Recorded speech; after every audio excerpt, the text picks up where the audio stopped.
August zilele când sunt cu tine. Universul a făcut ca să fie bine. Facem ce ne place, nu ne pasă.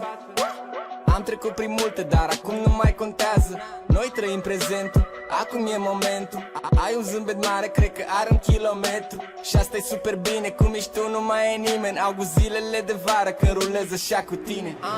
Nopțile și diminețile senine,